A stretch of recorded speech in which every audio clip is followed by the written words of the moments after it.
All right. Next question is from Possible Villain. So is somebody kind of teetering between good versus evil? Seems to be strongly considering falling on the side of evil and becoming a full-on villain, or maybe feels the compulsion to do so, even if they don't want to. These names are always nonsensical on the one hand, but I think quite revealing of people's psyches on the other if you analyze them long enough. But anyway, Possible Villain, and we're rooting for you. I won't say which outcome I hope for you. Says this, quote, "Hi, Glenn, that segment you did after October 7th on the right's love for Israel-driven censorship is aging well, but it seems like the Democrats aren't immune either. Josh Shapiro threw a tantrum for Kamala's campaign, asking him some pretty basic questions. Do you think he's an agent? Is it true that Kamala kind of profiled him based on his identity and past?"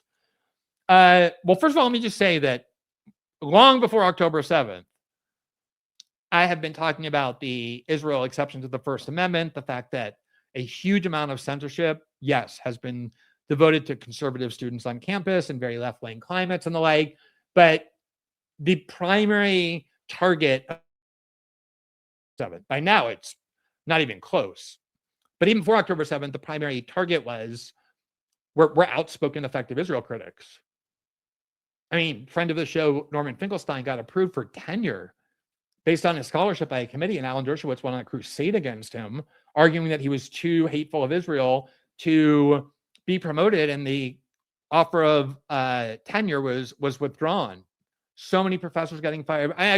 We could do a whole series on that. But well before October 7th, I was warning about this, and it has always been bipartisan.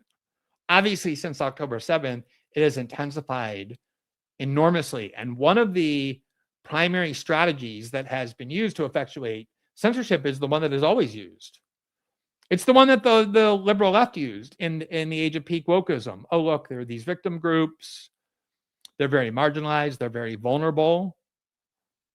And while certain things that are said about you as a privileged person don't really harm you or pose a threat, these are people who are so endangered, so singularly hated and vulnerable that you can't have words and ideas about them being circulated that might increase the level of critical scrutiny of them.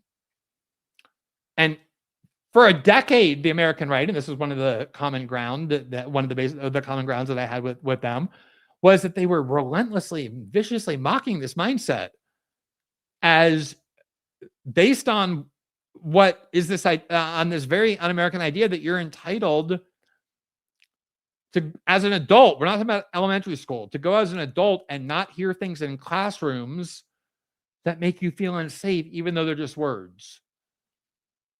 And I think that was one of the arguments that conservatives and other people opposed to wokeism successfully made to kind of tamper it down and create a backlash. But it has been amazing to watch since October 7th, this spate of, I would say, unparalleled institutional and cultural censorship aimed at Israel critics in most Western countries, including the United States. And we've gone over all those examples and all the evidence many, many times. I just did one on how the Anti-Defamation League is now the leading censorship organization in the United States. But the basis of it always is this victimhood claim that mirrors exactly what the woke victimhood claim is. It's just more preposterous and laughable because of all the groups to try and claim are vulnerable, marginalized groups in American society. American Jews are pretty much last on the list. But it's been done unflinchingly. There was even an ADL report warning, I think at the end of 2023, complaining that Hollywood should include Jews in their diversity roles because Jews traditionally have been blocked from opportunities in Hollywood. Just no doors opening for Jews in Hollywood, and that's been true from the beginning. That's how far this self-victimized delusion has gone. And the idea that American Jews are some sort of unique victim group, that there's massive anti-Semitism constantly being openly expressed, is all based on just the most ungenerous interpretations of everything, like a lot of the claims of other types of bigotry being radically spreading as opposed to being tamped down. And Josh Shapiro's book tour is based on whining about anti-Semitism. That is one of the most pathetic cases I think I've ever seen. It illustrates this broader cynicism that pro-Israel groups have tried to scare American Jews and Western Jews to their core in believing they're under constant threat and assault and need censorship laws and other types of ways to attack Israel critics. That is what these kind of groups typically do. If people aren't afraid, they don't need these advocacy groups. But it goes beyond that, just organizational self-interest. It's a broader tactic to regenerate support for Israel and justify the suppression of Israel criticism. But Josh Shapiro was vetted as one of the last three vice presidential possibilities for Kamala Harris to choose.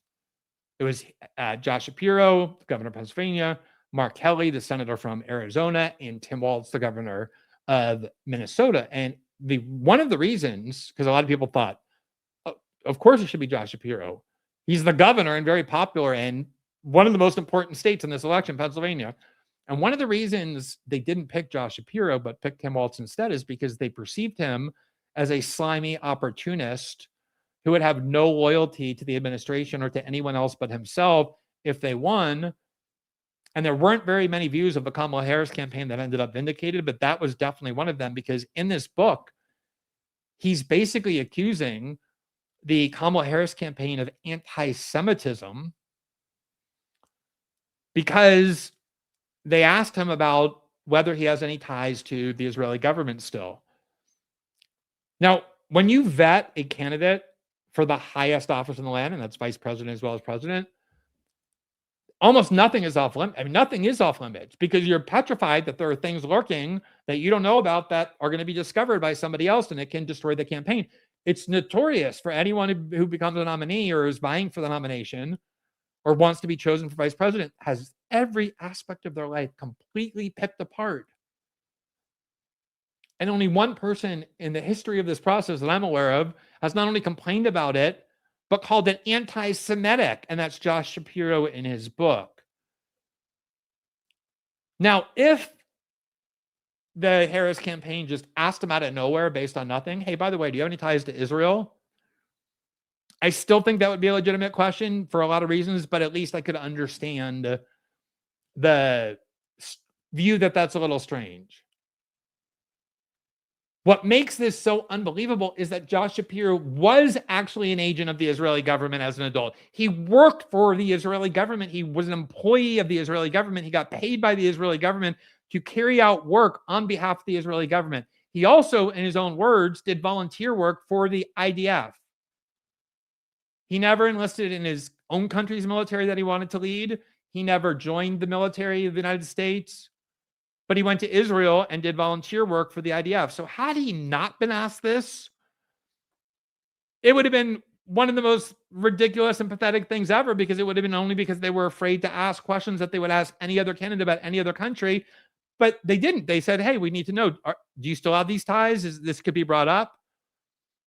And he's so bitter about not having been selected, but also probably really does believe he's an anti-Semitism victim, that he's on a nationwide book tour to whine about how he was victimized by this brutal anti-Semitism. And I'm describing it perfectly. It probably sounds like I'm exaggerating or making it more ridiculous than it seems. It's based on exactly this. So here is, I think this was one of his first interviews, media interviews, about this new book that contains these grievances, where he was asked about his ties to Israel as part of the vetting process. And he was on CBS Morning News, where he obviously expressed a lot of anger and grievance over the questions that were asked of him. Here it is. While you were being vetted to be Kamala Harris's running mate, you were asked, have you ever been an agent of the Israeli government? Yes.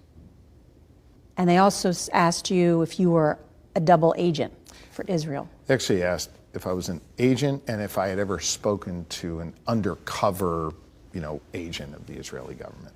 And what did you say? Well, on the first, I said, of course not. And on the second, I said, of course not. And I mean, look, I was the Attorney General. I sent people undercover on operations all the time. And, if you're doing a good job being undercover, you don't know that person is undercover. So I sort of made that point to try and lighten the mood, that if they were how would I know if I was talking to an undercover agent if they were undercover? Right, Yeah. literally. And again, I understand they had a job to do to ask me those questions. I think it went beyond just checking a box on a questionnaire. Why do you think they asked you that? I don't know. I don't want to sit here and ascribe beliefs to others. I can tell you that it landed on me in an offensive way. I have dedicated my entire adult life to serving this country in different elected capacities, different volunteer capacities. I love this country, and for someone to question that, for someone to question my loyalty, particularly as someone who is as open about his faith as he is, was offensive to me. Do you think Kamala Harris knew that you were being asked that question? I don't know. To this day, I don't know if the vice president knew that I was being asked that question, and I don't know if the vice president knew that I called 48 hours before she announced her decision to pull out and tell her I did not want to be considered. I don't know. All right, and that led to a lot of the normal suspects, the people who just cry anti-Semitism in every case, jump on this bandwagon and say that, oh my God, how could an American Jew be automatically assumed to be an Israel agent when that's not even remotely what happened? Here's Meghan McCain, who said, who for whatever reason has a very intense devotion to Israel, even though her mother actually performed quite heroic and noble work, trying to warn the world about the famine in Gaza that Israel had imposed, and did everything she could to try and undermine it and alleviate it, to her credit. But Meghan McCain said, Democrats and the woke right have an extremely serious problem when they believe every single Jewish person or Zionist is somehow an Israeli agent or being paid by Israel. Just an absolute brain rot. Shapiro is so lucky he was smart enough not to end up on the Harris Titanic. Now, I will say that I don't look at the world this way, but since a lot of people like this do,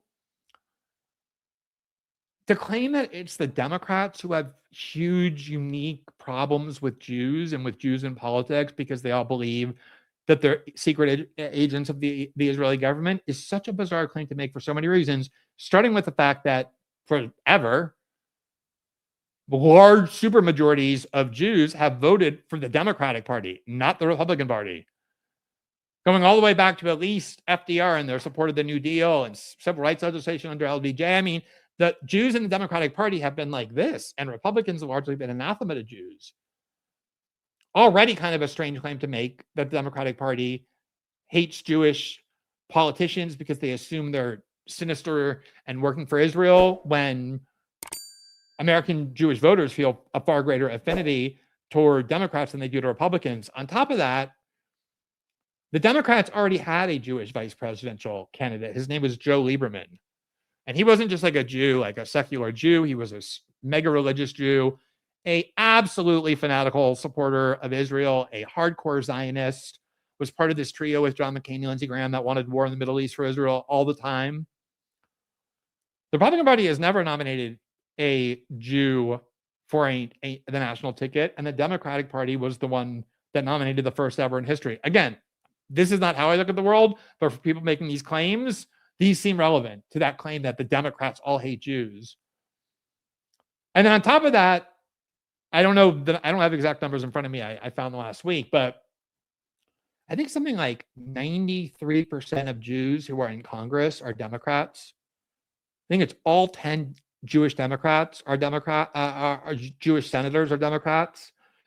And virtually all, with 3 exceptions or so, of the large Jewish caucus in the House are Democrats.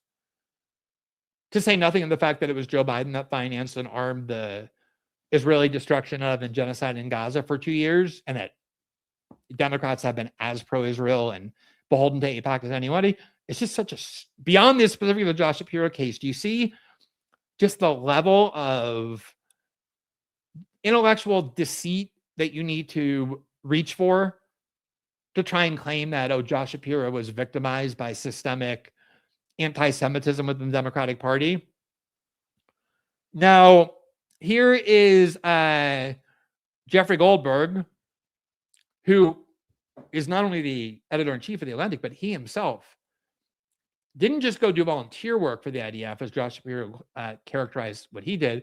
Jeffrey Goldberg never ever enlisted in or worked for the military of the country of which he's a citizen, which is the United States. He did, however, travel to Israel and joined this foreign military, the IDF, where he worked as a guard in a notoriously harsh prison where they kept Palestinians, many of whom had never been charged with a crime. So, of course, now Jeffrey Goldberg wants to exclude any questioning of somebody's ties to Israel, even though they have ties to Israel, as some sort of anti-Semitic prohibition. And here he is promoting this article in The Atlantic, January 18th, 2026. Josh Shapiro on his vice presidential vetting, quote, "Had I been a double agent for Israel, was she kidding? I told her how offensive the question was." More here via The Atlantic. And then here, The Atlantic again, promoting the book, a new memoir, blasts Kamala Harris for being offensive, ideologically obsessed. Pennsylvania Governor Josh Shapiro discusses the strange questions he received during his vice presidential vetting. Now, as I said, if I were somebody who was on the short list for being a vice president of a major political party, I don't think anything would surprise me about what they asked. I would expect to be asked about everything, even like things that maybe just are found only in a tiny corner of the internet that nobody ever says there's no evidence for. Like, that's part of the deal. If you want to become vice president of the United States, your life is going to be picked apart. It's true of everybody. But apparently we now have a rule that it's still true. You can do that, except you can't ask Jewish politicians about ties to Israel, even when they have demonstrated ties that would make not asking that question unbelievably malfeasant. Here is the journalist Mark Caputo, Will Simmons, and Manuel Bonder. This is in August of 2024. So this is, the journalist is Mark Caputo, and then those are Josh Shapiro's spokespeople. And there were questions back during this vetting process about whether Josh Shapiro had worked for the Israeli government. And the answer is yes, he did work as a employee for the Israeli government. Here's what they published. I believe this is at Politico. Or it could be at Axios. Those are basically interchangeable. But anyway, these are the facts. From April until September of 1996, in between jobs working for members of Congress, Josh Shapiro worked in the public affairs division at the Israeli embassy in order to get foreign policy experience. His job largely involved educating the public about Israel by visiting local schools and hosting open houses for the public at the embassy. I'm not saying this was the most important job in the world. It wasn't a big part of his career. But he was an adult. He was in his mid-20s. And he went to work for this foreign government as an employee, and now he wants to lead a different country, the United States. Can you imagine any other person seriously being considered vice president who actually worked for a foreign government, was a paid employee of that government, whose duties and loyalties were to that government as their agent and not to the United States? Could you imagine anyone else being asked about that and then going on a book tour and whining that it was inappropriate to ask and only was asked because of the rising menace of anti-Semitism?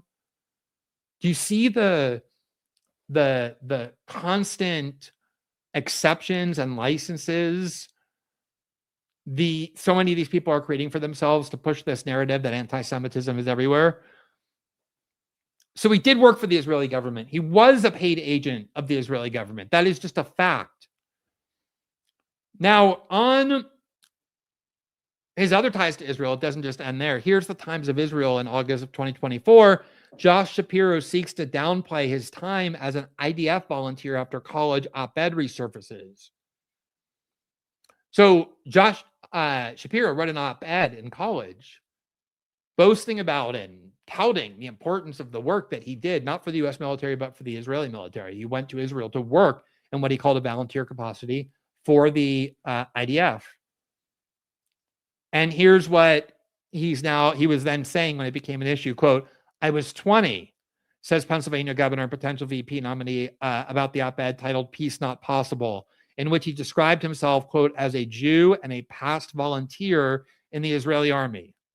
So fair enough. I do think the fact that when you're 20, you say and do things that aren't reflective of who you are when you're 30 or 40 or 50. It's why I find so irritating a lot of this like critical focus on what 19-year-old college sophomores do. There was just some protest. Ezra Klein went to speak at Sarah Lawrence College. I don't know, maybe like 10, leftist activists went in and put signs on the wall and interrupted Ezra's speech, accusing him of supporting genocide. Even though Ezra has been more basically critical of Israel, not very vocally, though I think he even did call it a genocide at some point. And there were all these media professionals saying this is a really intemperate choice for a target of your protest. And it's like, okay, yeah, maybe it isn't temperate. Maybe it's not like perfectly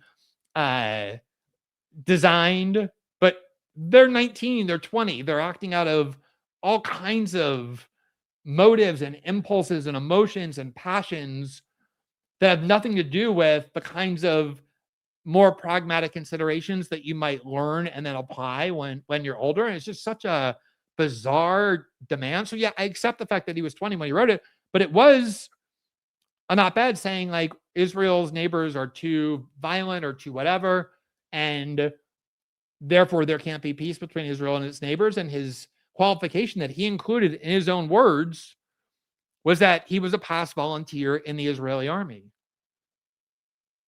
So he worked after college in his mid-20s for the Israeli government as a paid agent, and he never went to volunteer for the U.S. military, but in his own words said he went to work for the Israeli army. Now, just to give you an example of how common this is, and this is true for I could show you a million of these. Here's from CNN. This was in January of 2026. The headline is, Tim Walz was asked about foreign policy ties during Harris vetting, sources tell CNN. So they didn't just single out the Jewish candidate, as Josh Shapiro and a bunch of whiny anti-Semitism activists are trying to imply. Tim Walz and every other person in this position was similarly treated. Quote, the Minnesota governor, whom Harris ultimately picked, was asked by her vetting team if he had ever been an agent of China, prompted by aides' review of the multiple trips Walz took to China before running for office. That was the same line of questioning for people involved with that process, say, which led to top lawyer Dana Remis asking Shapiro if he had ever been an agent of Israel, in a conversation that Shapiro recounts in his memoir set to be published next week. The four people involved with the vetting process argue that the question of being a foreign agent is standard on the forms of all the politicians hoping to be picked and were asked to fill out, and which is the same used for all high-level federal government appointees. I mean, again, like if you're vetting a candidate for high office in the United States, especially vice president or president, where you know every last iota of scrutiny is going to be applied to every part of your life, asking about your relationships with foreign countries is like such an obvious line of inquiry that I'm sure is always asked of everybody.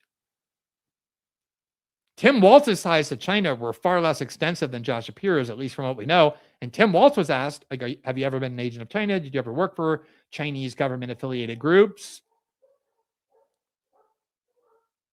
The problem here is not that they treated Josh Shapiro differently. The problem is that they treated him the same. And one of the tactics for feigning and fabricating this anti-Semitism crisis, and in general for the attempt of a lot of Israel supporters to justify previously unthinkable acts of censorship and other kinds of punishment for people who are critical of Israel, is to reject the idea that they're supposed to be treated the same and insist that they actually have the right of special treatment. Sure, ask Tim Walz about his ties to China. Ask Mark Kelly about what work he did with the Russians in joint space programs. That's all fine. But you don't ask me. I'm a Jew. You don't ask me about my ties to Israel, even though I actually worked for Israel and really was an agent. You don't ask me if I was ever an agent of Israel, even though I was, or what my ties now currently are to them. This is self-victimized deceit to the point of fabrication of such a transparent form, but it really has come to permeate a great deal of U.S. mainstream political discourse about how people are allowed to talk about Israel, how people are allowed to talk about Jews, whether they can talk about Jews in the same way they can talk about anybody else, or whether special rules apply. There have been special hate speech codes created for Israel and for Jewish supporters of Israel on American campuses of the kind that the right previously viewed as DEI and one of the worst attacks on basic notions of treating people equally. But this to me is, I think Josh Shapiro, and I think this is part of the reason why he wasn't chosen, is he does just so transparently seem like very self-interested to the point of extreme opportunism. I mean, most politicians, most people are self-interested, but I think the assessment that he would stab anybody in the back to advance his career even a small amount was a correct one. And who would want somebody as your vice president by your side who is like that? Because once he wasn't chosen, his vengeance is to write a book accusing them all of anti-Semitism because they dared to ask him about not fabricated, non-existent ties to Israel, which also would have been fine, but actual demonstrated ones that he himself previously described in the past, and that's how we know about them. But this is really a perfect window into this campaign of extreme propaganda writ large that I think deserves a lot more awareness. Thanks for watching this clip from System Update, our live show that airs every Monday through Friday at 7 p.m. Eastern, exclusively on Rumble. You can catch the full nightly shows live or view the backlog of episodes for free on our Rumble page. You can also find full episodes the morning after they air across all major podcasting platforms, including Spotify and Apple. All the information you need is linked below. We hope to see you there.